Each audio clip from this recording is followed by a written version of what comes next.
dear God, let her in.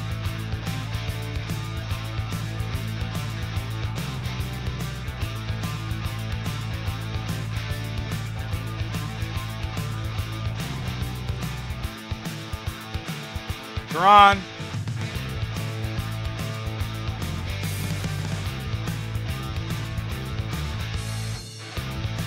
Let the idiot in. What about the stream?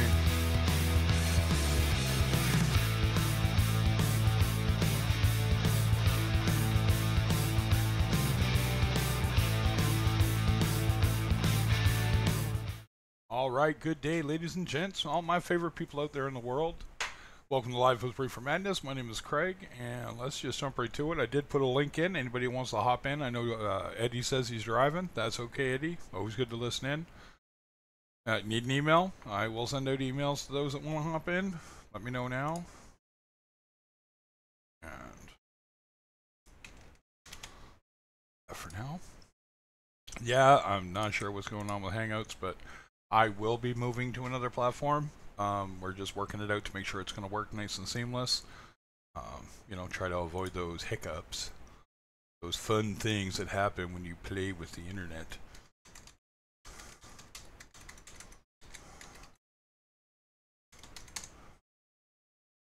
There we go, that 1 cent. Jeeves, did you want 1 cent? Or are you just hanging today? What are you up to? Hell, I'll just send one anyway. Decide to get in, that's your choice. Alright, so tanks looking good, things are going well.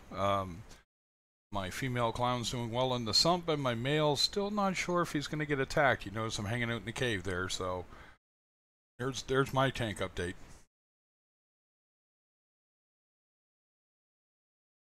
But it actually seems to have leveled off the fish behavior in my tank. Everyone's back to work doing what they're doing instead of hiding and worried about being attacked. So, yay. So yeah, so how is everybody out there in the reefing community world today? Is anybody having any issues? I was helping a guy out earlier on Reef Community Worldwide was doing their stream. So I hopped in, say boo, say hey.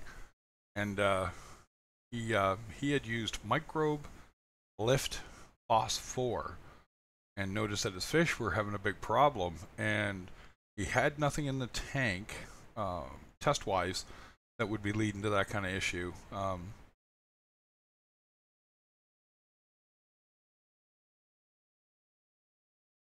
Sounds good.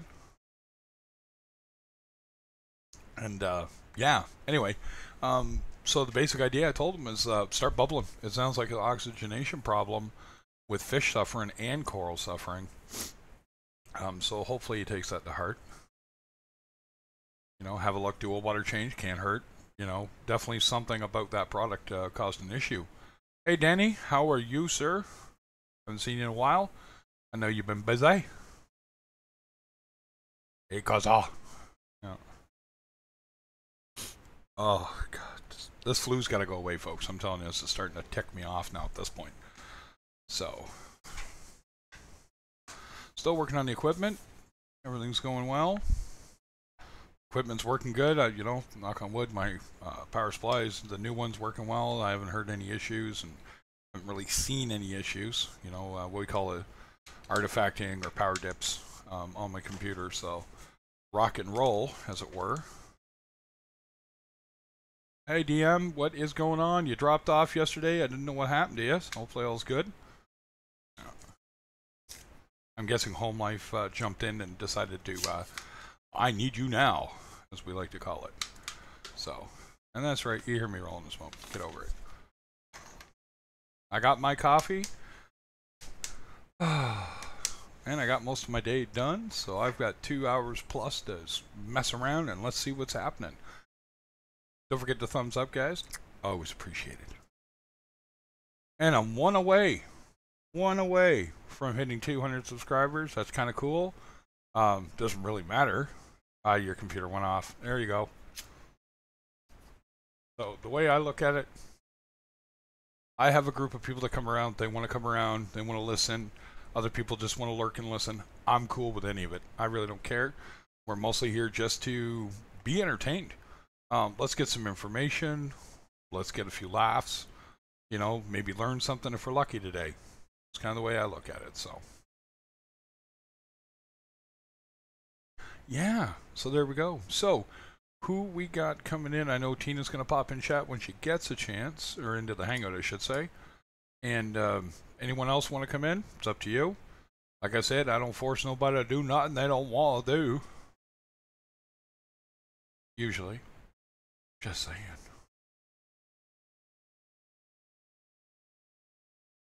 Nope. Tank's coming along good. I'm dosing a little hydrogen peroxide right now, for those that are interested in my tank. Mostly because the lawnmower blenny and the urchin are not clearing off the film algae. But he's working on it, obviously. We can see him doing it now. Still got the fat gut on him.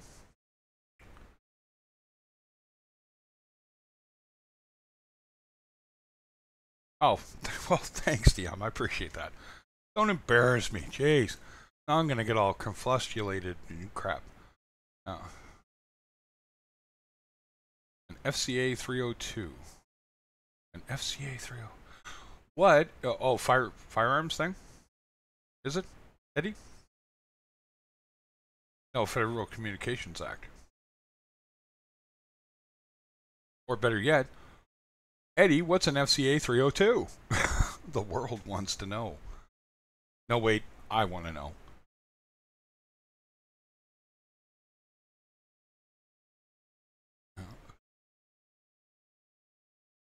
SCA. Oh, you're getting an SCA 3. Oh, Eddie's up in the game. So an SCA 302. I'm not familiar with their nomenclature.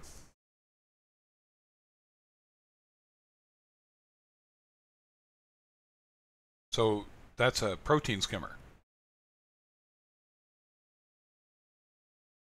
I was gonna say that's a big protein skimmer, buddy.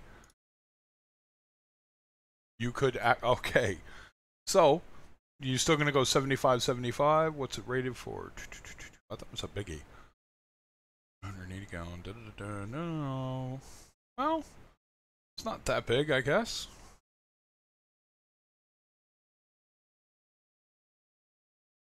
Seems to be a neat design. SCA's come a long way, boy. They really have. I know Tim from Tim's Tank. He has an SCA tank. Yeah, voice to text does suck, but it works. What's going on, K Reef? How you doing, sir? How's my favorite bleach bum?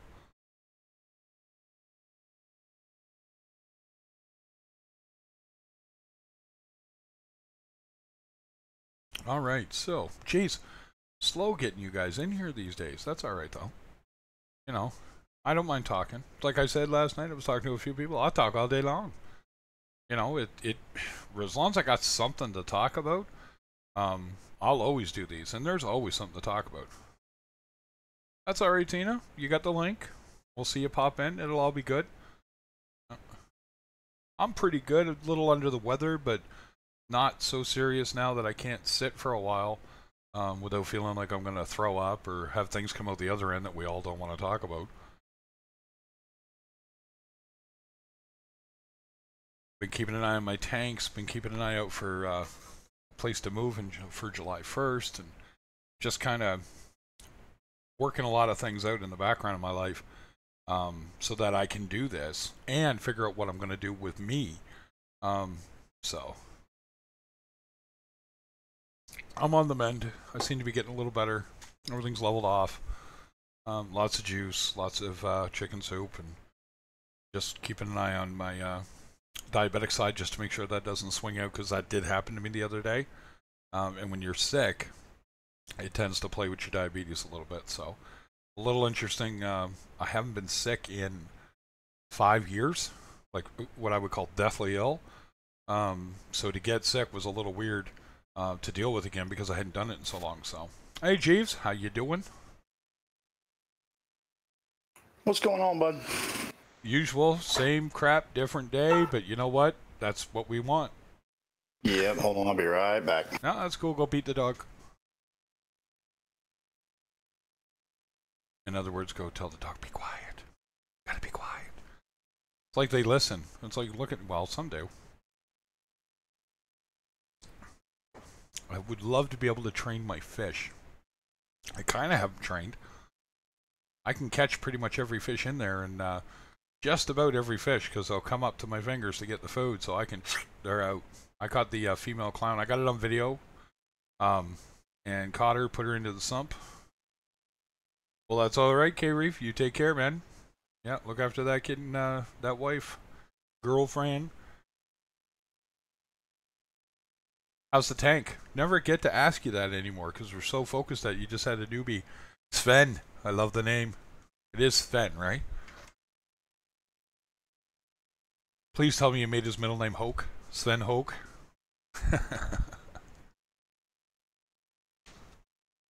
And for those that don't know, that's a Ren and Stimpy reference.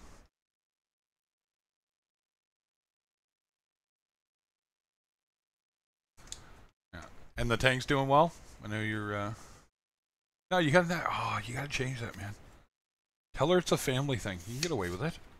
It'll be Sven Hoke, whatever. I mean, Jesus. He'll be popular all his life. Well, probably not. Nobody will probably even remember Ren and Stimpy in 10 more years, but it'll be just us old guys sitting around going, remember Ren and Stimpy? Yeah. So.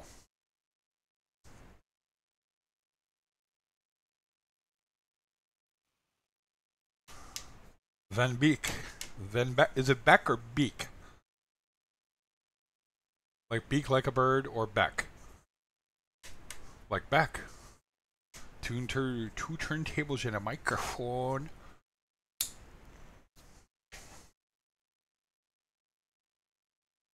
E. So Van Beek. There we go. Cool. Yeah, I finally sort of remember the guy's name I worked with, and his name was, I forget his first name already, but Van Nuweligen. Van Nuweligen, I think it was how it was pronounced. And I went, wow, that's like, man, you're so unlucky, because like Van Halen would be a cool one to have. Vandenberg, you know, Van Beek, you know, Van Beck, you know, that kind of thing's cool. Van Nuweligen isn't working, man. That's just, you know, I just called him Van. Too much of a tongue twister for me. But yeah, I'm glad everything's doing well, man. Thank you so much for dropping by. Always appreciate you folks when you're dropping by. So there we go. So cool. We'll get you in here. We'll get talking about it someday. I'm sure we will, because we always do. So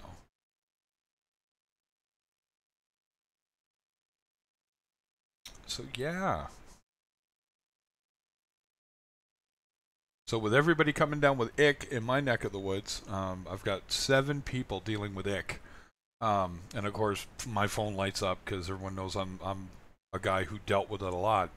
And it was funny because they don't want to hear it. You know, they want that magic bullet fix, you know. Sounds good, man. We look forward to it. You have to come in and let us know when you do.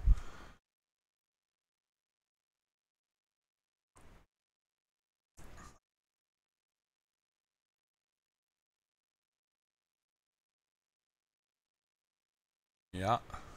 How's everybody else doing? What about you, DM? I know your tank's usually doing spectacular. Eddie's picking it up. You getting a good deal, Eddie, on that skimmer?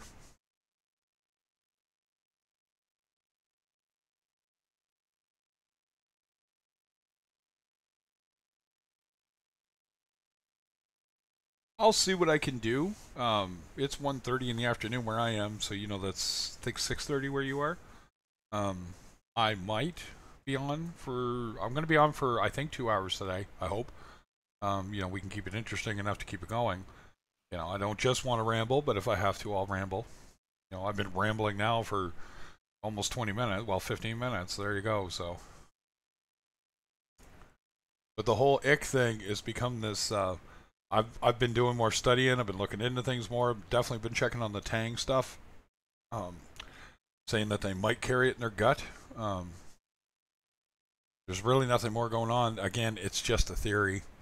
But it seems like a likely way to go with that, because the simple fact of the matter is, if tangs are capable of carrying it, but that would explain a whole lot. Yeah, you're getting it for free. That is the best price you can get anything for now, ain't it, Eddie? Never look a gift horse in the mouth, right? And fully functioning as well. No issues. Don't have to replace the pump or something like that. Because I'll tell you, man, most of the skimmers, that pump is the biggest part of it. I know, like my Super Reef Octopus 2000, the pump alone's $400, and the thing's only $600 to buy. You know what I mean? Yeah, and if he's gonna test it for you, make sure he puts it in water. Those pumps really don't like running dry for the most part. You know, a few seconds is one thing, but sometimes a few seconds is all it takes to throw the impeller out. So, you know, the videos you see of me messing with mine, it was already screwed up. When I put the new one in, went right in the water. So.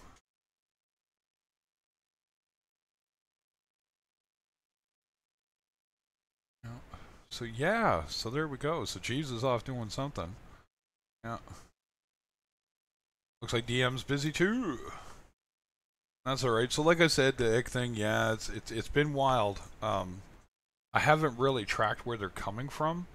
Um, it's been a little tough to get a straight answer out of people of what they've added recently and from where.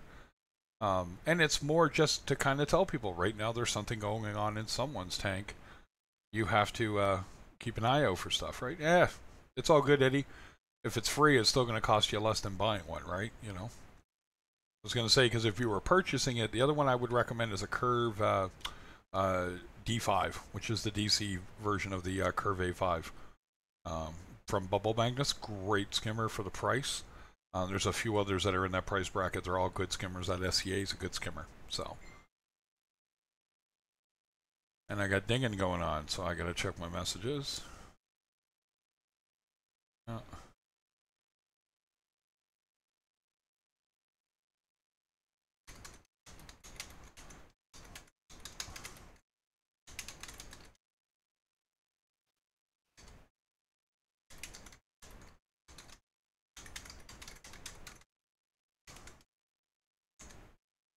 Cool.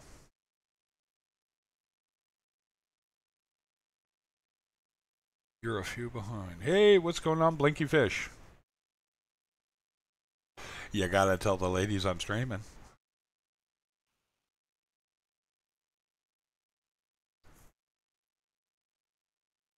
My God, you know, I've never noticed until I started streaming how many strange noises there are in my house.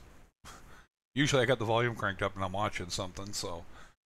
So I just watched Black Panther. No spoilers, not going to talk about it. It was alright. Got to be honest, I preferred Thor Ragnarok to that, so. I don't know. It was alright. It was good. It wasn't bad. It just. I don't know. It seemed like a foregone conclusion the entire time. I think that was my problem with it. So, but yeah, we'll leave it at that. You know, when you're sick and you're laying around.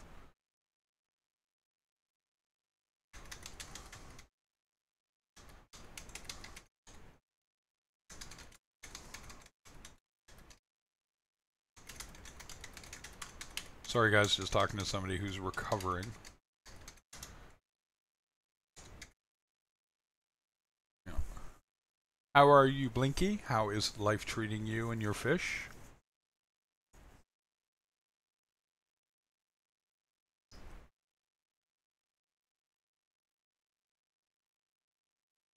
I think my kid's listening to banjo music.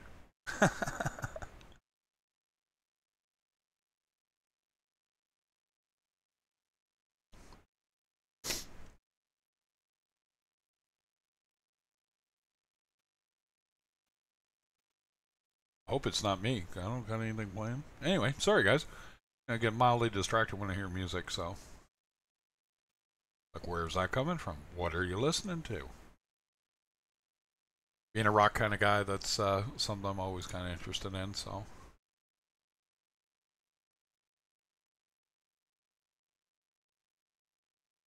I actually had a a pump failing, one of my mix pumps, and it was actually making this really kind of cool beat, so to speak, this musical melody. And at first I thought it was music, and I walked out in the kitchen. I said, "Why do I still hear it?" And it's really loud, and I checked, and it was this pump failing, and it was making this kind of doo, doo, doo, doo, doo, doo, and I thought it was shaken up by the cars. It was funny as hell. It really was. I mean, I'm not silly. Come on now. You know, my pump's failing, and I find good in it that it's making a, it's doing the car shake it up. All right, rock and roll.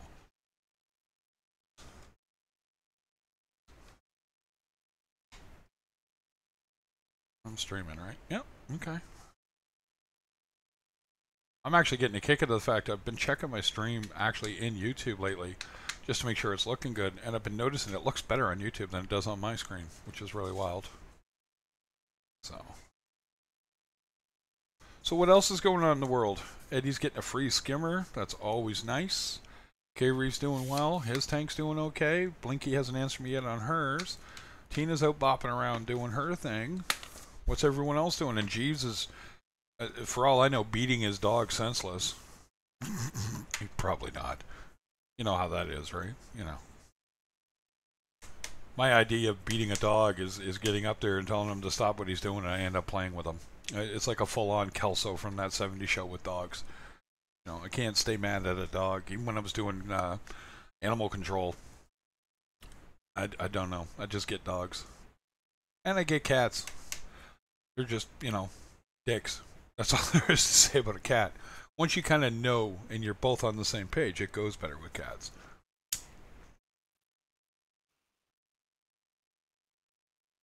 So what do we got going on?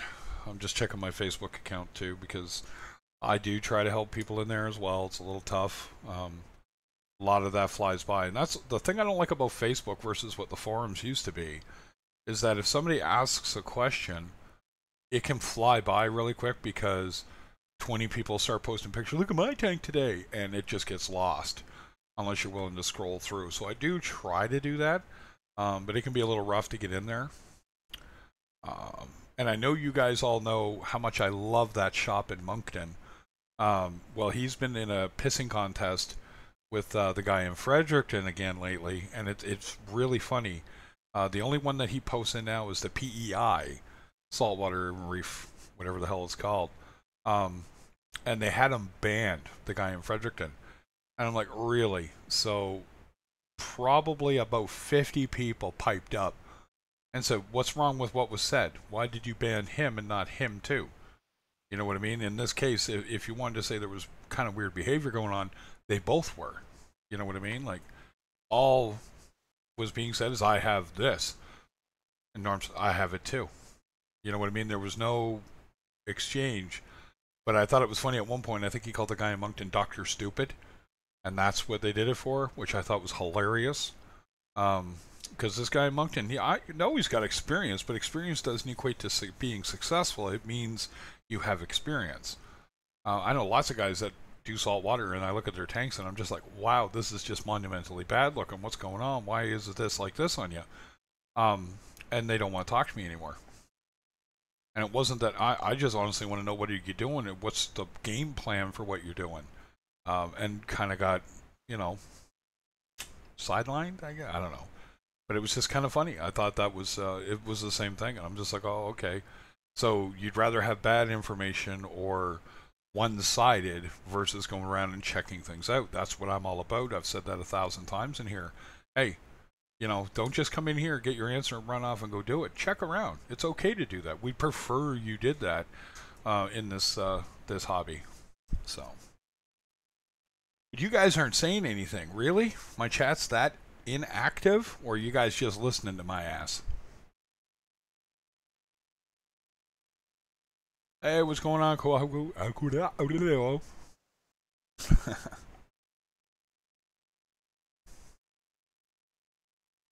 What's going on, Big K?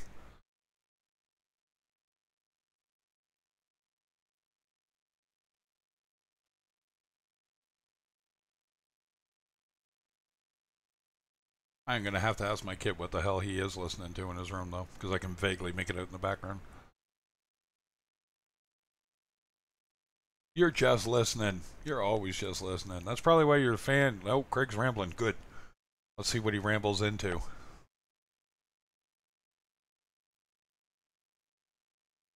Oh yeah, cool. The farm. You're gonna go wrestle up some doggies?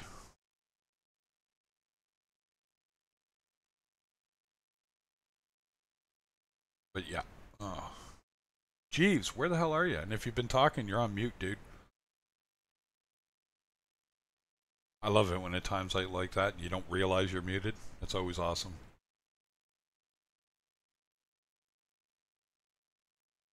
Ah, cubicle. Well, you're gonna kind of wrestle up some doggies, just not the fun stuff. Yeah.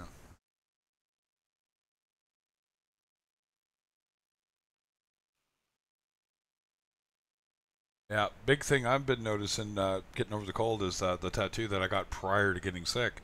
The touch-up is now itching so bad I want to rip my forearm off, but I'll live, I'm sure. Yeah, give me a sec, bud. I should be able to link you. Let's grab that. Move that. Come over here. Do that.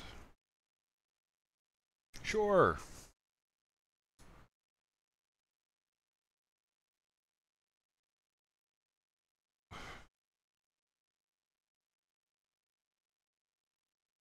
Yeah, all thumbs down, aka Mr. Williams, lost his Hellfire torch on his vacation. That's just awful. Go look up a Hellfire torch, you'll want one. They are not cheap. Last time I checked, anyway. Because I was just looking at my torch going, man, he's starting to look real good. He is. If it doesn't work, Big K, let me know. We'll fire off an email quick.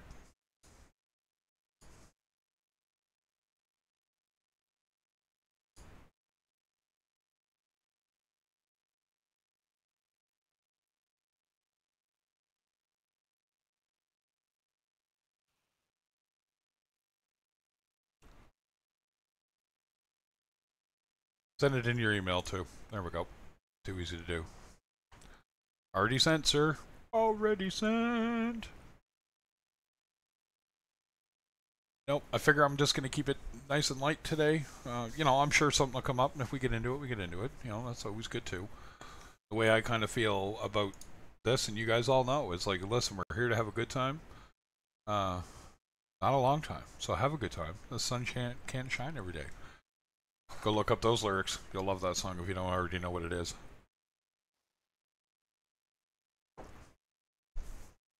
So we'll have Kohaku in here in a moment. One of these days, you two will get it worked out. Or Hangouts. Look, man, it's actually gotten to the point, Discord now has video as well. So there's a good chance that as far as the Hangout part, I'll be switching over to that and make it a little easier. It'll basically be email only, right? So what I'll end up doing is figuring out a way to tell people, you email me at this address, that gives me your email, I'll have a list ready to go kind of deal. Right. Or link it a different way, because I just want to make sure people don't have to have a Discord account to get in. That's why Hangouts is so popular for people. Right. So. Yes, I did. Yes, I did, Eddie. I had a look at it. Man, you're you're a lucky man. I wish I could just go out and collect rock for my reef tank. Yeah, that'd be very nice. Yeah, he's in Utah. I actually looked it up for him, and that's why I probably didn't say anything. I just wanted to make sure that there's 5 places in the U.S. where they mine Marco rock or Reef Saver rock, and one of them's in Utah. So fair enough. Okay, and it's all from the KT extinction. You know what I'm talking about? Yeah, that's, you know, if you're into that and that part of evolution you're into, the KT extinction, go look it up. I'm not going to sit down and explain it to you, but I did like it when they're like, well, where's the big crater? It's in the Gulf of Mexico, folks. Yucatan Peninsula. Go down and look it up. Well, I've got a quick question for you, because I can't really stay. Got to leave in about 5, maybe 10 minutes. Sounds good. Picked up a Flame Angel last week, and it turned into a coral eater. Sorry. Yeah, it sucks. He got sumped. My LFS, who I've not had any issues with returning stuff in the past, I think they've gotten burned a lot recently So they don't want to because take them back. they wouldn't give me credit or anything back. Oh, I hadn't even had him. I think I'd had him for 5 days. Whenever I contacted them, and said, "Hey, this guy's picking. Uh, will you guys take him back?" And they said no, they can't take the risk right now. So I sumped them, and I'm trying to sell them on my local forums and Craigslist and whatever else. But coming back to the question, it did pull the polyp completely out of one of my ACAN frags as a one-headed frag. right. Is there possibility of regrowth, or do I just need to get it out of the system to prevent nutrient issues? Yeah, give it a bit. You could if he's some got algae on it yet. It's still right. white. Yeah, did he eat the head that he pulled out? I think he did. Yeah, you think he did? Yeah. Chances are no, right? You know what I mean? But there's always with a but, right? So I'd give it a little bit just to see what happens. But if you start to see green growing where in where it was, it's over, right? Nothing will grow back over that because the algae takes over. Right. It's the same thing with plates. Yeah. Oh, you hear me okay? Yeah, you're fine. Oh, okay. No, you cut out on me then. Okay. But yeah, that's about all you can really do is just keep an eye on it for a few days. And I had one time. It looked like it was going to come back, and then after about 3 weeks, it was over. You know, you could just tell, like, no, he's not coming back. So now it's turned into a bubble algae magnet, right? So I ended up removing it, like, just nice and gentle, and shoom, took the whole thing out. So yeah, that sucks. That sucks. Flame angels in general, right? Like, I know Tina had a problem, but Tina's problem was easily remedied. Tina had a gorilla crab of some sort. Okay. And she took a 3-inch crab that came in on a live rock out of her system. 3-inch. That's a nasty big crab, and he's only going to get bigger.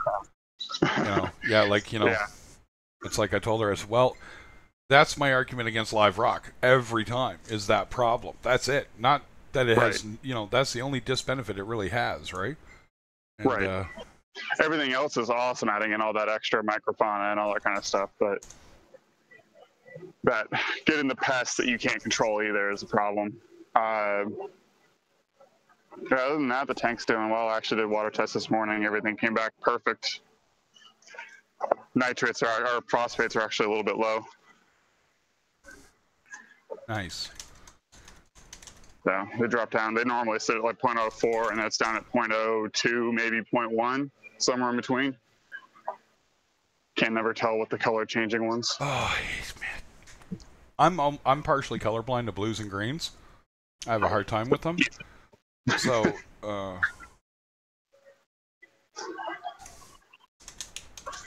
sorry, equipment deal just came in. I got my M audio unit that I'm using is breaking down. You guys may have recalled when I was dropping in and out. Yeah. He just found me an old one. And I like the older one better. There was less things to go wrong with it. So, anyway. So, yeah, and for $15. There you go. An M audio interface for 2 microphones. $15. So, for those that don't know what that is, that's how you hook a regular microphone up to your computer. Is an M audio interface works the best because that way it's the USB interface for you and does all the conversion without hissing. Right? So, yeah. So there you go. Like, I don't know, man. Like I said, what was it about? You were talking about your parameters. Sorry, I got discombobulated. Parameters came back fine today, and their phosphates are a little lower than normal. So are the nitrates, actually, but I hadn't fed in 4 days. That would help. Yeah. I'm debating an ICP test when I move. Crews, I'm helping to reduce the nutrients in the system so I can start killing off some of the bubble algae.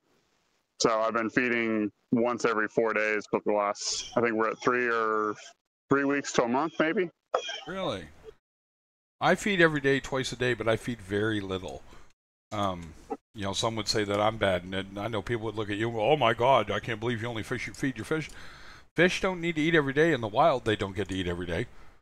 You know what I mean? Right, and I watch all my fish picking up the microfauna, the copepods, and that kind of stuff, so I'm not worried about it. Yeah, exactly, And, right? and I was feeding every other day to every 3 days in the first place, so it wasn't a big jump for them. Yep. And I did notice when I started going from feeding every day to feeding every other day, I watched their behavior change. Yep. They went from hunting to wandering around the tank, I'll call it listlessly. Yep. Because they're already fat. And they've all put on size in the time that I've had them, you know, at the 2 to 3 days period, so I'm not worried about it at all. No, I wouldn't be. It's like mine. You look at my I'd treat it. right. You got it right. Look at my fox face that's in my 120. That's one big fish. You know what I mean? And he doesn't get fed every day. I don't give him nori every day. I don't. You know, basically they get fed twice a day, but it's very little. It's little the 0.5 pellets. Yeah. Right, and it's like a pinch in the morning, a pinch at night. Right, and that makes, and they still hunt. They still peck the rocks. They still go looking for stuff, so that they're doing their job. You know what I mean? I want them picking at the rock. And the nori sheet is, if I start to see aggression from the starry blenny, because there isn't enough in the tank, then I'll start putting the nori sheets back in, right? Right. All right. I gotta go here in about 2 minutes. I'm gonna ask one more theory off of you. I mentioned the other day that my algae turf scrubber doesn't really grow very much. Yeah, you were saying that. Yep, I remember. So I have a theory as to why it's not. It is the last thing in my filtration system because it's fed off my manifold, off of my return pump. Right. Okay. It goes through my protein skimmer, my biological media, the miracle mud, and then protein skimmer, and then into the return pump and through the manifold to feed it. So my theory is everything before it is consuming all the nitrates and phosphates, and it's not getting enough nutrients that way, and that's why it's not growing. Very well could be, right? Because that's what the prevailing theory was that night anyway, is that it's definitely starved for nutrients to actually grow anything, right? Right. So if you're getting very little on it and it is growing something, then it's still a line of defense that's helping you, right? Yeah. So the way to kind of look at it is, unless it's sucking an insane amount of power, which it's not because it's being fed off your return pump anyway, and LEDs are extremely efficient, right? Then I'd probably not even worry about it then. I mean, you can kind of like, that really does fit with what we were thinking about, right? Because I knew you had to have it at the end. Just it was the thought in my head. It's got to be at the end of its chain, right? So it's this. It didn't make sense when I had 50 ppm nitrates and almost 1 part per million phosphates. It didn't make sense because I didn't think the filtration itself would be strong enough to knock all that down and yet still have very high nutrients in the system. Well, there's different nutrients. Don't affect them either. Right? You know what I mean? That's the thing, is like, there was a guy today, and I think Nick might have spotted it in RCWs. He used phosphate, microbe lift phosphor liquid, right? And everything in his tank suffering. He's got a few fish that are actually even suffering. And everybody started going for the normal stuff that did say something, ammonia and nitrite and all that. Yeah, okay. So did you test those? There's zero. There's zero. It's oxygenation is the problem. Whatever is in that stuff is actually dropping the oxygen, and those fish and the corals are the first ones showing signs of it. So I told them, I said, you should bubble. Go out, get a wood aerosol right now, get a pump, start bubbling that tank immediately, right? Because basically you want to pull the oxygen back up, and if anything, that change won't hurt anything. You know, it won't make it worse, right? Yeah, I got a little bit of a smackdown for that in a way, but I was like, okay, whatever. You know, it's like, what do you get smackdown for? I'll kind of explain it there, right? It just was, all of a sudden, it's like nobody jumped in to chime in and agree. You know what I mean? You were talking about something else entirely, Nick, and I'm like, okay, and somebody else popped in and like, oh, well, message me privately, and I'll, you know, what the fuck is that? You know what I mean? Okay, you know, okay, you know, I'm telling them how to. Oxygen helps everything. Everything. You can't really go wrong with oxygen. When we You get know. a casualty, first thing we do is put oxygen on them, no matter what. Well, exactly. So there's a couple of ailments that if you over-oxygenate someone, you could hurt, cause a bit of damage. But generally, it's taken that if you give anything oxygen, it's going to help. I mean, because everything's designed to take in oxygen. Yeah, but when I went through my EMS training, the first thing we did with anyone was put them on oxygen. Exactly. Right. Right? If you can keep the blood oxygenated, even if they're losing blood, that's better because then they're getting more from it, right? Yeah, from what blood they have. You know, if you got fish that are being listless and look like they're struggling, right, and you've added something to the tank that's caused a problem, the first thing you want to do is get it out of your tank, right? Generally, as a rule of thumb, I'd say 2 things you can do immediately to anything that doesn't look too good is the water change and oxygen. And that's what I told them to do. Doing a water change, you're basically giving oxygen in the water change, so it'll be elevated levels to what you probably got in your system because there's no utilization of it. So, water change and oxygen. It's weird for me because I see sometimes people go onto Facebook and they say, "Oh, my stuff isn't looking too good. What should I do?" And I get it if they're new, but to me, it's just like, well, water change and oxygen straight away, and then come and ask for help. But they just sit there watching the fish deteriorate. It's like, well, there's obviously something not right. So if you change the environment with fresh water and fresh salt mix, it's got to do some good. You got it right. Well, you think about it from I always think about Principal Skinner on The Simpsons, right? When Lisa's like, why isn't things more challenging here? Well, I could do that, Lisa, but then all the other children that aren't smart enough are furrowing their brow in a vain attempt to understand, right? You know, that's what you kind of see. There's 2 types of people. There's ones that will jump into it and try to fix it. Actually, there's more than one type. We should be honest. Go ahead, Kay. No worries. I'm actually about to hop off here. Okay, man. Well, thanks for dropping in. Hey, man. You got to head into work? Yeah, that's for sure, man. Yeah. Thanks for dropping in. Take it easy. Have a good one. For sure. But yeah, it's like I just kind of looked at it like, this guy's added a phosphate remover. He didn't have anything to filter said bound phosphate up out of the tank, and there's a chance that it reduced the oxygen levels in his tank because of the way the product works. And especially since he kind of admitted to overdosing it. Wow. Right, so if he did that, then you got to, and I said, well, first off, you got a big water change ready? Yeah, do it. Right? I said, start bubbling the tank. Why? Because you want to get that crap out of the tank. You want to lift it up and out and oxygenate the water while you're doing it, right? Yeah. And I mean, most things is, like I said, if you got something wrong, then change it, Yep, exactly. Generally, that's going to help. Change the environment that they're in, because there's obviously something wrong with that environment. Yeah, and and that's just it. It's like I try to, make sure when I'm giving somebody advice that I'm not giving them something they're going to nuke their tank. Like, I'll tell people, like, yeah, I use hydrogen peroxide. Sure I do. Am I going to tell you to use it? With a lot of caution. You know what I mean? Because there are things that can go horribly, drastically wrong if you mess around with peroxide too much. But in all honesty, like, there's one guy me and Cruz were working with that we told him, Tony. It's Tony Lamb. Right. Yeah, and we told him how to, Cruz told him how to drip it in, at what rate to drip it in, and guess what? His tank is 100% better now. Right? That one that had water from the Thames and Epsom salts in it, for Christ's sake. That one, right? It was still having that magnesium overload that was reducing the oxygen in the water. Right, okay. A lot of people don't, here's the thing. We buy these tanks. I was listening to the conversation a little bit, and the one thing nobody really kind of thinks about here is that you're messing with chemistry, right? So why would you want to throw chemicals into something that you still really don't understand what's going on, like ionic exchange, oxygen exchange? It's like you and me and Cruz have said, bubbling never hurt a tank, never wiped out a tank. You know what I mean? No, not in my experience. So why are people so resistant to it? Is it the old wives' tale that it causes Popeye and all that? Which it isn't. That's a bacterial infection. But anyway, you know what I mean? Like, is it that? Is it the persistent myths from the 90s that are still hanging around?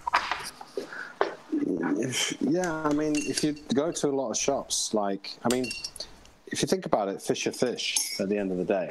Yeah, they're saltwater, they're freshwater, whatever. But look at how many freshwater people put bubblers in their displays. Constant, yeah. You know, so I mean, like, if you go into a lot of, if you look at stockholders, you know, you'll see that they put aeration into the water. When we acclimatize fish, generally, you know, a lot of the time you put air stones into the water because, again, you're invigorating the water, you're moving the water, so they don't put a pump in there, they put the bubbler in there to move the water around and, to an extent, aerate it, you know, through the turbulence. So if you do all of that, what's the difference between that and then bubbling? Yeah, exactly. You know, so you're basically doing the same thing, but where are these people? Because the bubbling now is, what, over a year, 2 years since crews came back into the hobby and started talking about it. Yep. And there's people that did it from day one following his advice, so where are all the deaths? Yeah, where's the You know, bad? where are they? Where is Yeah, it? where, You know, where's everybody shouting, oh, that killed my tank? Where are they? Then I haven't seen any. I haven't seen any know, evidence man. of that happening. You know, I've got to, and folks, if I sound a little incensed today, I have unfortunately had a run-in with two things in my life. One was a flat earther, which, if you've ever listened to me talk, is one of those things that we'll call it a trigger for me. The Earth is flat? The Earth is flat, and I'm sitting there going, It is really? flat. Man, well, the cats, yeah, for whatever amount of miles, it absolutely is flat if you want to get technical. Excuse me, folks, sorry. Oh, every time I think I'm going to catch it, it's like, nope, catches me off guard. And the other one was a social justice warrior / feminist who heard one of my streams and then found me on Facebook and proceeded to try and dog me, or troll me, for lack of a better term. And I went back and listened to that stream and went, what the hell are you talking about? You know what I mean? So I'm not going to get into it, because it's not even that it's being investigated or any crap like that. It's just, I am the kind of person, being Canadian the way I am, really just want her to, like, no, not at all. You want to come in and talk to us. And then I thought about it for a minute and went, maybe you don't. But if you want to have a private conversation, I'm more than happy, to talk about it, right? So yeah, just real minor issues, right? The flat earther, I can break his ass with science anyway. You want to sit there, cats would have knocked everything off the earth by now. Come on. But the thing is, though, Craig, you got to remember as well, right? This is the thing with debates. I enjoy the debate, so much so that I don't need to win. I just enjoy the discussion. I enjoy the discussion. Sometimes you have to think about, is it, I mean, Cruz as well, I've said this to Cruz before, people always talk about, well, prove me wrong, you prove yourself right, and at the end of the day, you can throw in your argument, and you can throw in the discussion, you can throw in the debate, and walk away both believing exactly the same things as you went into the conversation with. You got it. And does it really matter as long as it was fun debating it, right? Yeah, as long as it never got I always wonder personal. about the outcome. Yeah, I always wonder about the necessary outcome. Is it necessary to be right? Is it necessary that you get your debating opponent to admit that they're wrong and you're right? Is exactly. It needed? Nope. Well, you know Just what? Enjoy the debate. And I'll take that from the question on my side, or my viewpoint on it. My family, growing up, there was an innate need to be right in arguments. Mm-hmm. So it took me a long time to let the bone go. You know what I mean? I just wanted to argue because in my household, that's what I kind of grew up in. And I realized that's just toxic behavior. You know what I mean? Because all you're going to do is fight. You're just, let's get quibbling. You know what I mean? Like, blah, blah, blah. I mean, that was the interesting thing with the Richard Ross debate with the bubbling, and when he was saying the burden of proof is on you to prove that you're right. Not at all, but anyway. And I'm kind of thinking, really? Because I don't care. Like, it's your system. If we said this would help your system and you go, no, I don't want to do that, then don't do it. I don't care. It's not my tank. Yeah, exactly. Why do I care if you do it or not? I don't have to force you to do something with your tank. And you can think it's garbage and not do it. I don't care. Yeah, exactly. Yeah, I don't care. Yeah. It's up to you. It's like, it's weird because when I was younger, I trained as a chef. I became a head chef. Yep. And I remember when I was a trainee chef, learning from the head chef, you made cups of tea, you cleaned up the kitchen, you told the head chef to go and put his feet up because you did everything you could to try and coerce that chef into releasing his secrets to you.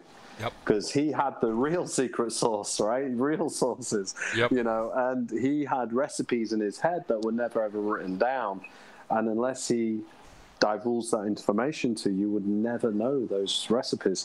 So it was not that he had to prove that his recipes were good. It was that you had to extract those recipes from them because you knew that he was good, right? So that always taught me, like, if somebody's so vehemently kind of arguing against you, then just say, hey, do what you want. I don't care. I'm trying to benefit you, not me. I already do what I do. Yeah, exactly. So it's up to you. You know, exactly, right? And it's like when I get into any kind of debate with about other stuff in science and all that with people, it's like, look, you're asking us to prove the Earth is round. That's already been proven. You have to prove it's flat. You know what I mean? And, you know, at the end of the day, it's a facile argument to begin with, right? So, you know, it's one of those things that I always found it funny that people tend to latch onto things too, right? So there's some prevailing theory or there's some prevailing conspiracy or whatever the case may be, and it's good entertainment for me. You know what I mean? And it's not that I get, you know, right in there and I'm going to prove you wrong. It's just more, again, I'm just discussing it with you. Well, tell me why you think that. Sandy Nook. Is it Sandy Nook or Sandy Hook? Sandy Hook. Sandy Hook. Yeah, I know what you're talking about. I think it's a bit dodgy. That's dodgy. I think everybody thought videos on that. It's very dodgy. That father that was laughing and joking just before he went on the microphone for that interview, and then suddenly just went and then put on a crying face for the interview. And that the doctor that carried out the initial scene, postmortems and triage and stuff like that, he was kind of freaky, that guy. And I saw that video of the aerial view where people were just walking into the firehouse, out the firehouse, around the block, and then back in again, just walking around, and you're just thinking that this is just something not right here. Yeah, that's one of the only ones I give credence to, just because of the stuff that's out there. And even then, you have to kind of take that with a grain of salt. Well, maybe, but it's that officer that was there, the SWAT team sort of guy. He was here, and he was also here, and he's also here. Yeah, but was he? Because I think with that one, I'm not too sure. I think there just happened to be a guy two guys that look very similar. You got they look very similar. That's what I said with that one. That's the only one I think people jumped on, saying, "Hey, 1 minute he's a dad, next minute he's a SWAT officer," but. Yeah. I actually do think they were two separate people. I think so too. That just happened to look very alike. But the rest of it, I was very much like, this doesn't seem like, kind of doesn't fit into place. And the thing is with chaos theory is that, you know, if you've got chaos, people will look to have someone to lead them through that chaos. Yep. It's almost like panic when everybody panics in the room and somebody stands up and said, right, this is what we're going to do, follow me, people do. You know, so what better way to lead than to create chaos in the first place? And then stand up and say, "Follow me." You know, it's like us with reefing. I don't know about that one. Right, reefing with fear. We talk about that all the time, right? Yeah, I think Tina said it best. It's still normal for me to have the newbie-jeebies. You know what I mean? And it's been quite a while she's been doing this, right? And I went, it's absolutely normal. Everybody's fearful something's going to drop. Waiting for the other shoe to drop in their tank. But you have to think about it. Well, what have you done, though, that could cause that? Right? What I would say about that, I'd say, Tina, it's good to have that feeling of, is it right? Is it right? Is it right? Am I doing this right? Because then you're checking. You got it. But in terms of when I talk about reefing with fear and reefing by design, is use those fears to then make a plan of action. Boom. And it's a little bit like when you go on vacation, right? And you're packing the car or the clothes into the luggage and you go, okay, I'm scared of forgetting something. I'm scared of forgetting to take something. I'm scared of forgetting to pack something. So you write a list to remind you because you're scared of forgetting. So I'll write a list of things. Then you go through the list and you go, right, is there anything that we forgot to put on the list? Then by the time that you come to do the packing, you've got a very well thought out, comprehensive list of items to pack. And you go through that list, and then what do? You go back through the list and check that everything on the list has been packed, because you're scared of missing something off the list and putting it in. Yep. And so what that fear does, it enables you to be comprehensive in what you're doing. What the comprehension does then is you're doing it by design, because you've created a structure to ensure that your fear doesn't get, what's the word, become to be true. Yeah, exactly. So when I say don't reef by fear, reef by design, what I'm meaning is you use that fear to create a plan of action and design what you're going to do. Don't just be so fearful that you're just going by fear alone, or and through just inaction. I don't know what to do. I'm scared of this, so I need somebody to tell me. I'll just do whatever they say. Yeah, because I'm scared of doing it wrong. Right. Or through inaction, cause the problem in the first place. So you're so scared to do anything, you actually cause the problem because you didn't do anything, right? I tell people all the time, doing a water change never hurt a tank per se, right? You know what I mean? Now, if you have an algae problem, stop changing your frickin' water, because that's you're feeding it. You know what I mean? Like, and I had a guy tooth and nail lose his complete mind at me, in person, I might add. And I actually pulled a thing I have pulled before, and this guy, and I just went, "Why are you yelling at me?" And he just sort of stopped. Rip Van's just saying here, Nick, what happens when you're afraid of everything? That's a whole lot of lists. But if you think about it, your life is pretty much made of lists, checklists. Like when you learn to do something, when you learn to drive a car, how does the instructor teach you? The instructor teaches you, mirror, signal, maneuver, right? Clutch, change, clutch, accelerate. So your whole life is kind of ruled by order, and lists and order. So, I mean, I find that when you're learning, writing stuff down, even if it's tracking your parameters and tracking what you do to your system, is just so useful, because you start to see correlations between your actions and the reactions. And then,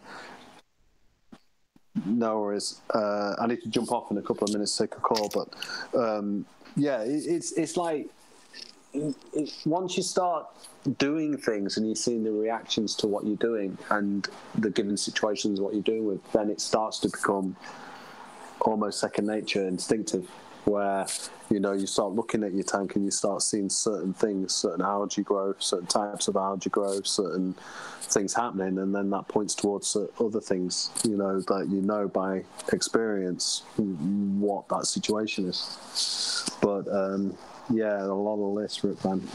If you're scared of everything, man, can you imagine being scared of everything?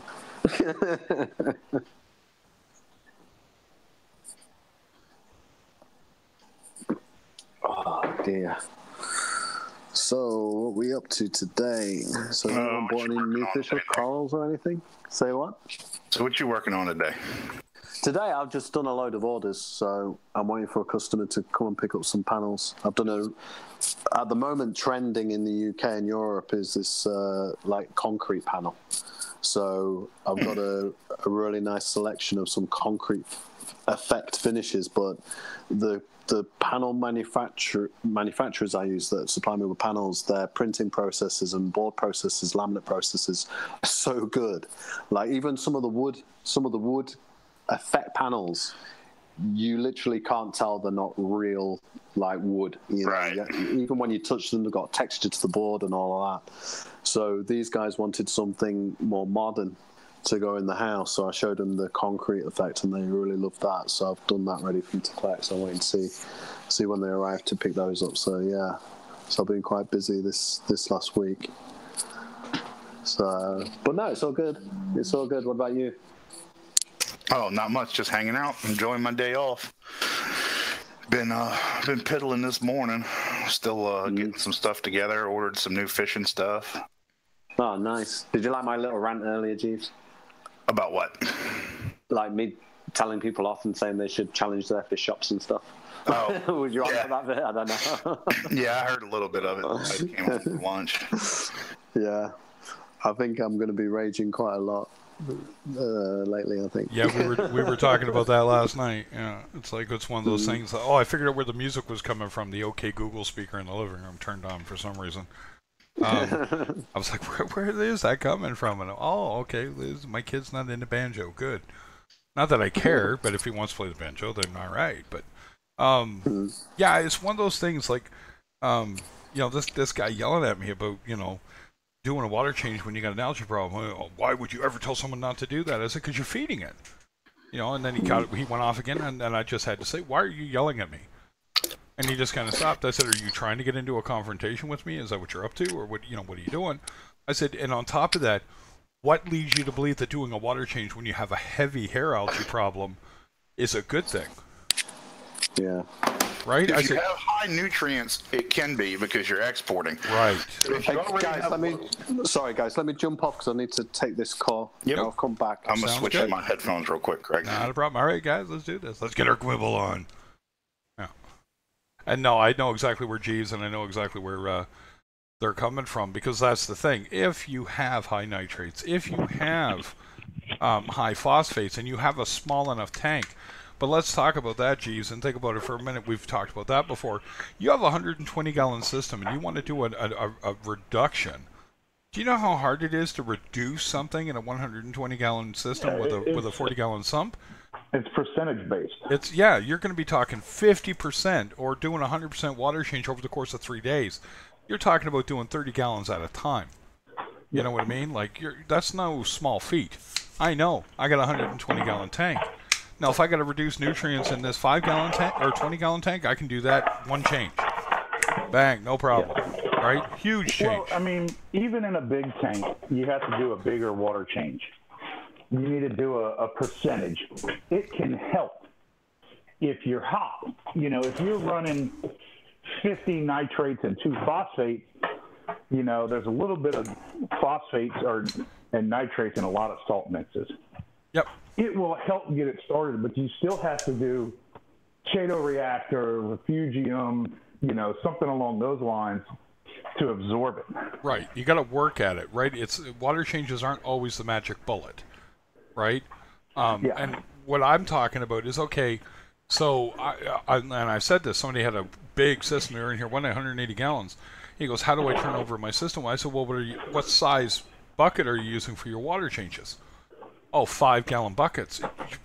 That's pointless. How many do you have? Oh, just the one. I said, no. I have a 30-gallon bucket for doing a major change. 2 42-gallon brutes. Right. You need big brutes, and you need to have the room for them. And this is where I tell people with big tanks in small places, it becomes problematic. Right? Now, I have a wheeled cart I built for moving water around, right? And it'll hold my 20, and it will hold my 30 if I want to. Right? But usually I'll put the 30 in place next to the tank, use the 20-gallon to move water to it to make my water. And I'll make it right there next to the tank. I'll do my water change. I'll take out, however many buckets, 5 gallons at a time, and then I'll fill it back up. Right? Right. Now I'm coming up on a move. Why would I even bother with a water change now? Things in the tank look good. I'll just leave it be. Right? But this guy is that the answer to everything, and I'm not kidding, this is what was yelled at me, is to change your water. No. That's the simplest way to fix a problem in an average tank. But it's not the end-all, be-all. No. You know what I mean? And I should say, and that's just it, I love your devil's advocate on this, but when you're talking to a person who, my parameters are perfect, the answer is still a water change. No, it isn't. Yeah. Right? I don't do water changes. No. I do a water change. I haven't done it. The only time I do a water change is when I have to acclimate new corals and inverts. Yeah, exactly. And I'll go ahead and pull 5 gallons out, or 2 or 3 gallons, however much I need into a bucket, and then I'll mix up some fresh and pop that back in, and I'll use that 2 or 3 gallons to acclimate. Yeah, you know what I mean? Like, it's just one of those things that it's that old wives' tale. But that comes from the day when that was the main nutrient export. Before everyone used Chaeto, before there were reactors, before there were ways to actually control the nutrient levels in your tank. It's just one of those things. That stuff persists in all things in life. Old wives' tale, right? Hey, you get a chunk of metal broken off in your foot, put a piece of bread over it and tape it on. What? Well, it'll draw it out. Where the hell do you get that from? You know what I mean? I remember asking my stepmother about that years later. Why did you tape a piece of wet bread to my foot? Right? What was the thinking behind that? It was going to draw out the head of the needle that broke off in my foot? Mm-hmm. Right? And it's like, yeah, how? Raw bacon does it. Yeah. Well, because when it dries out, it creates a suction. Yeah. Well, see, raw bacon does it because it the salts and the glycerin in it force your body to fester it out. Have you seen it work? Yeah, I use it. Cool. There you go. Right? You know, who would I be to argue with that? I guess I could. You know what I mean? But I ended up having to go under the knife and with a fluoroscope for them to get it was the eye of a needle, sewing needle. When I was a kid, broke off in my foot. I was just, you know, a kid. I was flicking my foot on the floor, and all of a sudden, flip, needle went in, broke off. Yeah. Yeah. And they dug at it, couldn't get it out. You know, I'm a kid. I'm going to scream and cry like you're killing me. You know what I mean? So it's one of those things where it's just, okay. So. But on to reefing related topic. Well, we were talking reefing. You know. This area is related. I do. I'll give you a link. Oh, I'm going to grab it from here.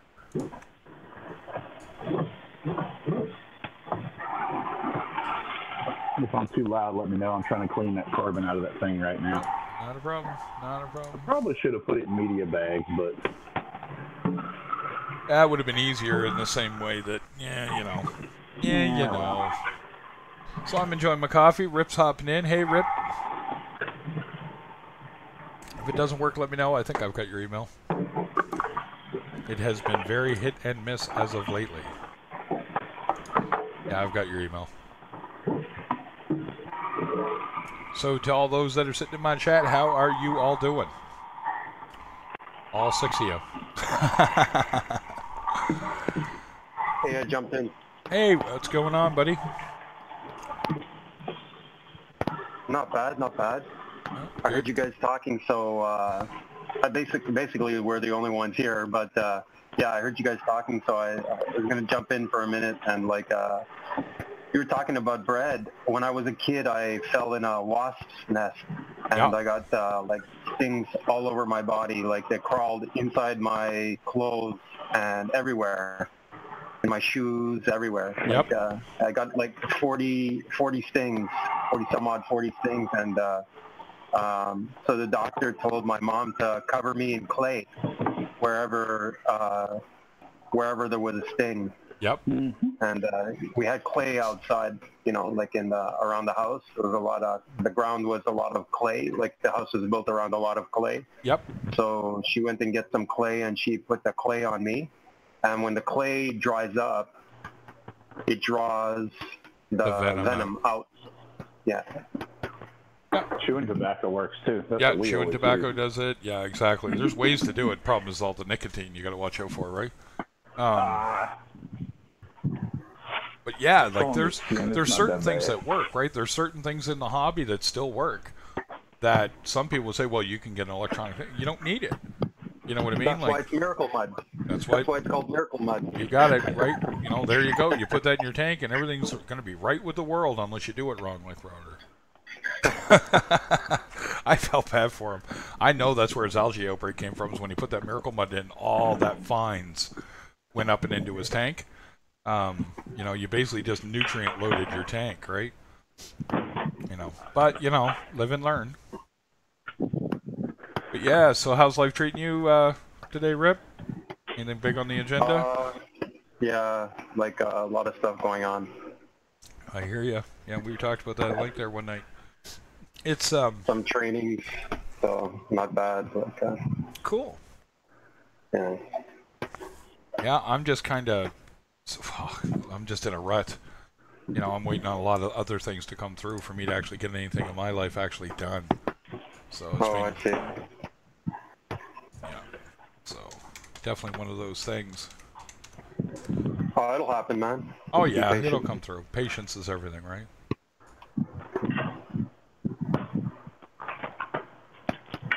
Patience is a virtue I do not possess. Patience is a virtue. A little won't hurt you. No, it won't hurt you at all. Well, and it's like this hobby, that the patience thing, man, we can't, none of us can stress that enough. Be patient with your tank. It's not going to happen overnight. You're not going to have a full coral infested tank unless you go out and spend a lot of freaking money. You know what I mean? You're liable to kill half of it.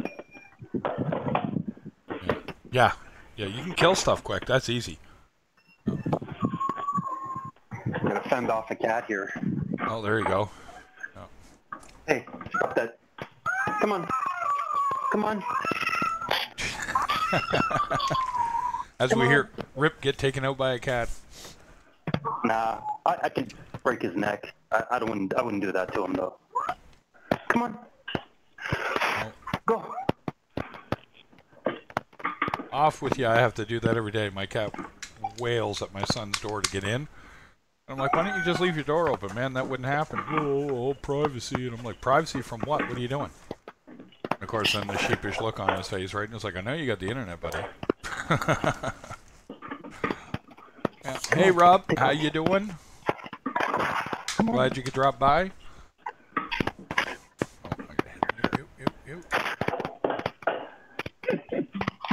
Oh, go away. All right, so on to other things, I guess. We'll see what's going on in the world. Rob, how's life treating you? I got some people dropping in. I want to say hey as I wait around for things. My cat's name is Highway. Highway. Because I found them on the highway. He got run over. Oh, so, whoa. Yeah, so Highway is defending the entrance against the Bengal cat.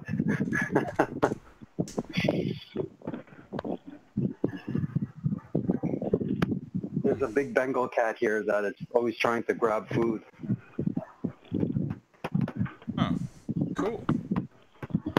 So he's Bengal defending. cat? Yeah, it's this big cat, like a big Bengal cat that is kind of a feral cat. It's a wild cat. Okay. So, yeah, so he climbs up on the roof here and tries to get in and eat these guys' food because I have a small rescue. So he tries to eat their food. Yeah. And they're just protecting their territory, you know. So you hear like, meow, the cat's fighting. So I've got to go out and shoo that Bengal cat away. Yeah. Keep the other cat from getting too upset, so to speak. Yeah. Yeah. Hey, Cody. Yeah, so definitely not a whole lot going on hobby-wise for me. You know, like I said, my tank's just kind of getting to a nice stasis point, and I just fed everything yesterday as far as the MPS that you can see in the tank, and just kept it light, you know what I mean, mostly for the fish. I put a little mysis and dusted it, as Jew said, with 2 little fishy zooplankton and a little bit of reeferoids, and then fed my corals that need to be fed, i.e. the orange plate and the sun coral and the firecracker. And then everything else I gave a little bit, just a bit, and then I didn't just let the rest go in the tank for sure. But yeah, it's you know, it's coming around. This tank will take a little time. You know, that algae outbreak was epic enough that it actually put a bit of a number on my tank. But it's coming around. You know, it's what it is. Patience, man. I'll just let this tank do what it does. I hate having to move everything, but I'm going to take that opportunity, hopefully through donations. Well, how close am I? 5% of my goal has been reached. Yes. We'll see. Because I want to buy new rock for my 120. And that's why I wish I lived down where Eddie lived, because I'd just be out there picking out rocks right now. Who does he live? He's in Utah. You wish you lived where Rip lives, because you'd be on the beach every single day. Yeah, exactly. Yeah. Yeah. Oh, look, a rock. Ooh, look, a rock. It'd be like candy, right? Ooh, another candy. Police. And you can get anything. You can get anything you want. Anything you want. As long as you don't get caught, right, Rip?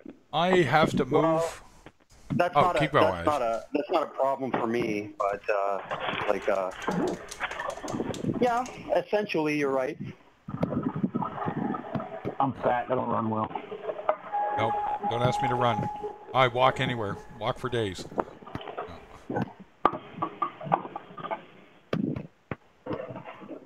You guys want to see the Bengal cat?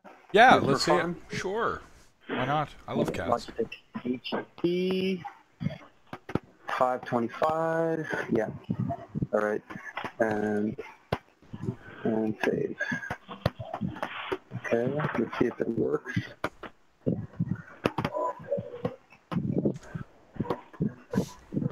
Turn camera on. Should be black. Okay, hold on. All right, just a minute. Let's see if we can get him. Okay. Yeah. Buddy, you're going to be on the internet. Yep. Let's make you famous. People here pay thousands of dollars to get Bengals, man. Yeah, you can get them for a discount here. A 5-finger discount. Yeah, just pick one up. Okay, there he is. You see him? Yeah. So he's just come in and he's just eating. Yeah, he's just eating here. Hey, buddy. Say hello. Say hello, buddy. You don't like my hand, eh?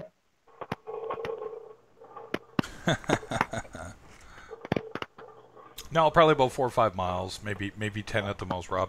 Depends where I get a place. The city's not that big, so thankfully it's not a humongoid move. But yeah. Like that. I want him to move so you can see him. Can you see his face? Yeah, kind of. Like, he's spotted. Little he's black. Spotted like. Yep. Can you see better now? No. No, it's kind of dark. It's night here. It's nighttime here, so yeah, exactly. It's like 1 o'clock in the morning. Oh, when the cats come out to play.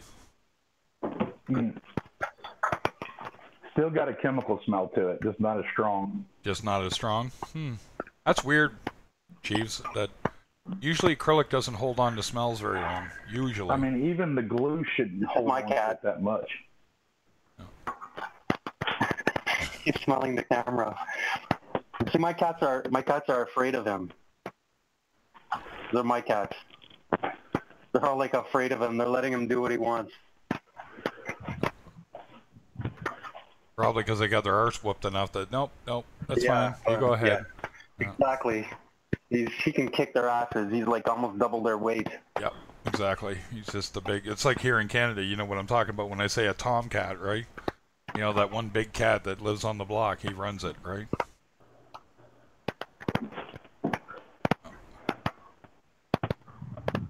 Cool, man. Well, uncool he's eating their food, but you know. Turn around so you can don't bite me. So you can see them. Eat this one. Come on, this one. Get up and get a little distance. We might get a little more light too, because you're being that close. There you go. Is that a little better? Okay. You can definitely tell he's a Bengal. Yeah. Love cats. So yeah. So no, that is what I'm up to. Vinegar or alcohol? Vinegar or alcohol? I'd probably say vinegar. You want me to give him alcohol? No, not the cat. No. No. Dosing containers that Jeeves have a chemical smell to them. The acrylic. And they started growing like a moldy, fungus-looking stuff in them. Yeah.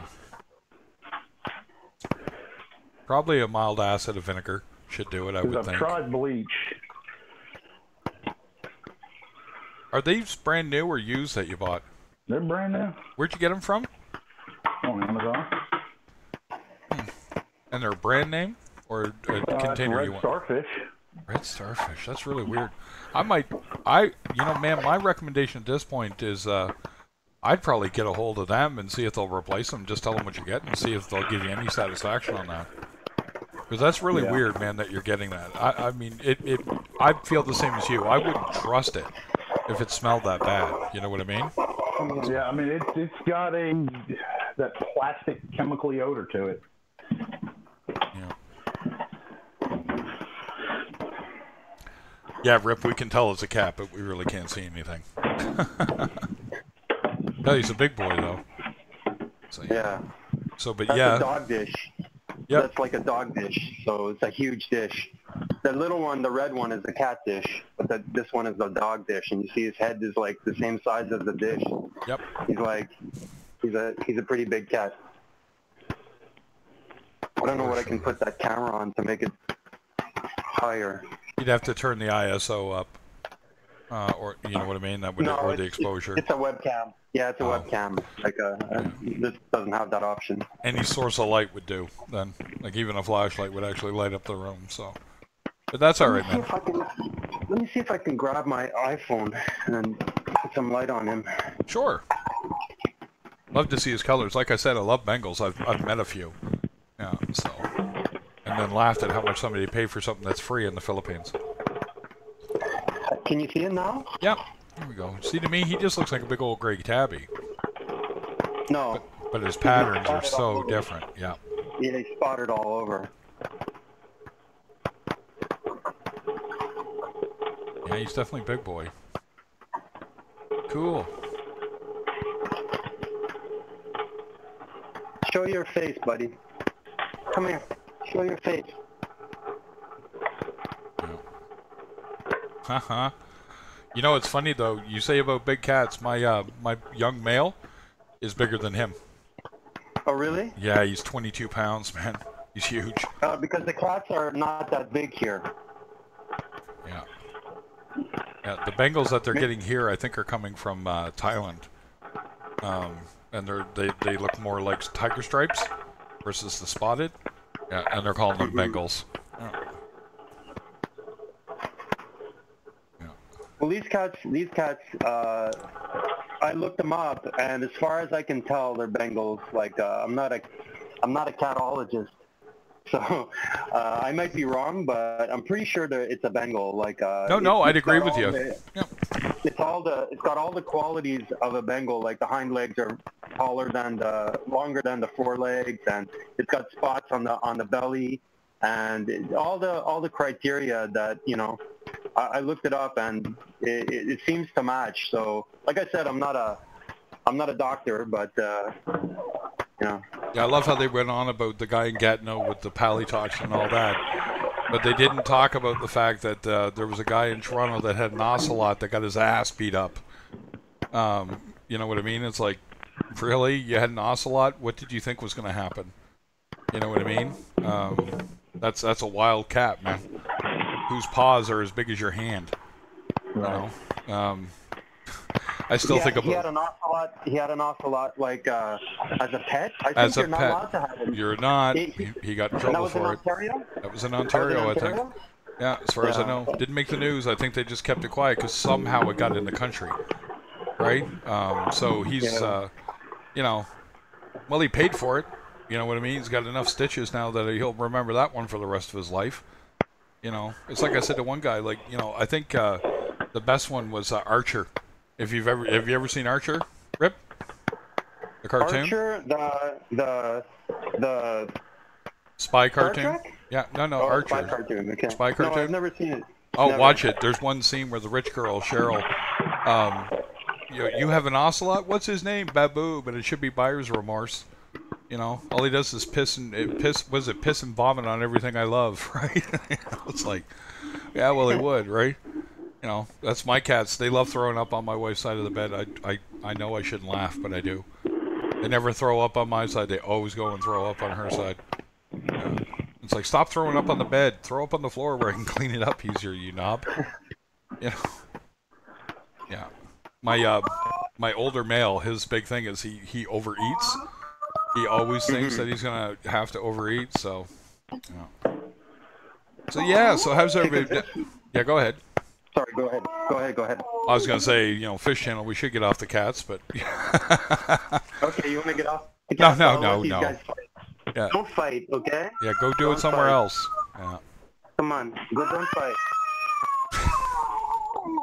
Yeah, the other one is really mad. Yeah. Time to get out. You guys don't care about this. Yeah. I'll put him out. Yeah. I'll put him out. I don't think we want to hear cats fight. We've all heard that one. I hear it in my own house, man. Yeah. No, it's cool though. See, like, we don't have that in Canada. We'd never, we have wild cats, barn cats, but we don't have that kind of thing. Like, they just look like cats. They just look, a little unkempt. It's not the same as walking down the street and seeing Bengals or Sippet cats, right? So, yeah, that's a much cooler thing, right?